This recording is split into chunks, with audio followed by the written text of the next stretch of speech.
How to deal with negative self-talk. And negative self-talk is one of the quietest yet most destructive forces in a person's life. It does not shout loudly or announce its arrival. Instead, it whispers, constantly shaping how you see yourself, how you interpret the world, and how you respond to challenges. It sounds like your own voice, which is why it feels so believable. Over time, these internal conversations can become so normal that you stop questioning them, even when they are deeply unfair and untrue. Negative self-talk often begins as a protective mechanism. At some point, your mind learned that criticizing yourself might help you avoid failure, rejection, or embarrassment.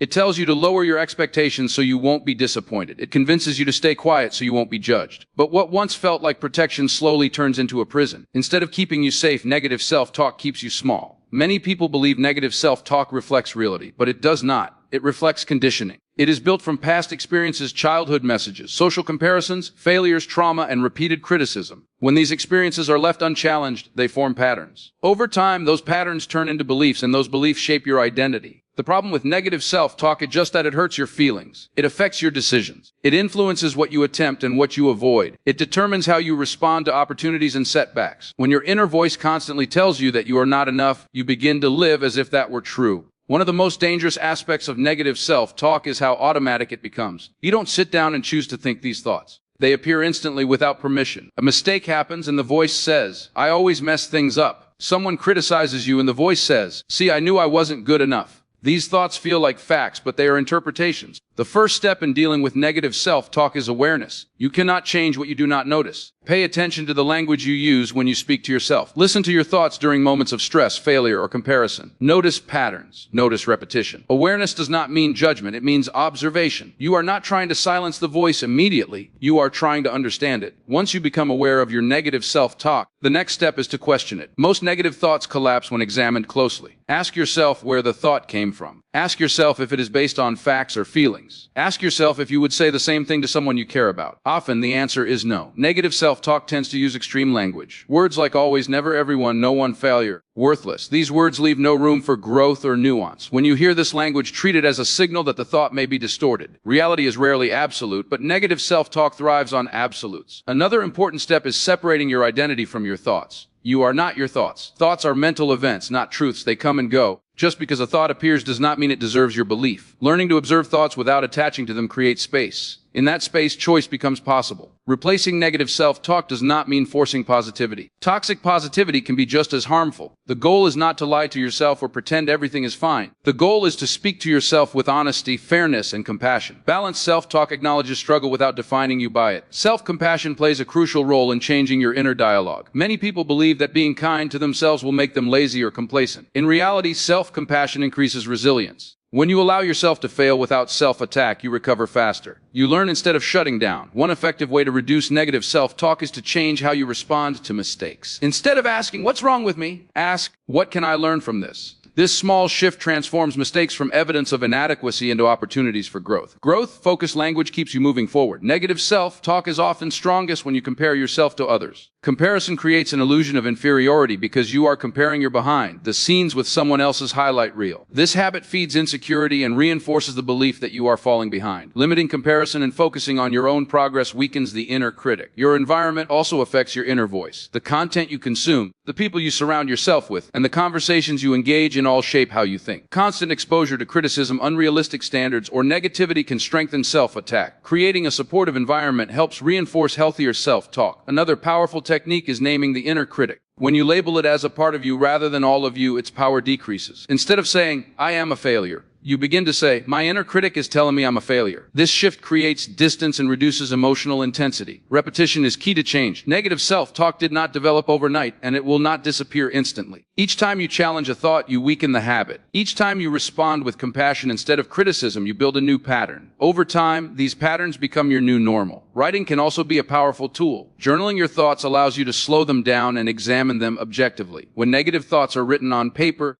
they lose some of their emotional grip. You can see patterns more clearly and respond with intention rather than impulse. Negative self-talk often intensifies during stress, exhaustion, or emotional pain. Taking care of your physical and emotional needs reduces its intensity. Rest, movement, nutrition, and connection all support mental resilience. A tired mind is more vulnerable to self-attack. It is also important to recognize that negative self-talk is not a personal failure. It is a human experience. Everyone struggles with it at some level. The difference lies in how people respond to it. Those who grow are not free from negative thoughts. They are are skilled at managing them. Learning to speak kindly to yourself does not mean lowering your standards. It means raising your level of self-respect. You can hold yourself accountable without being cruel. Discipline rooted in self-respect is sustainable. Discipline rooted in self-hatred is exhausting. Over time, changing your self-talk changes your relationship with yourself. You begin to trust your inner voice instead of fearing it. You become your own source of support rather than your harshest critic. This internal shift affects every area of your life, from relationships to performance to emotional well-being. The journey to healthier self-talk is not linear. Some days will feel easier than others. Some days the old voice will return loudly.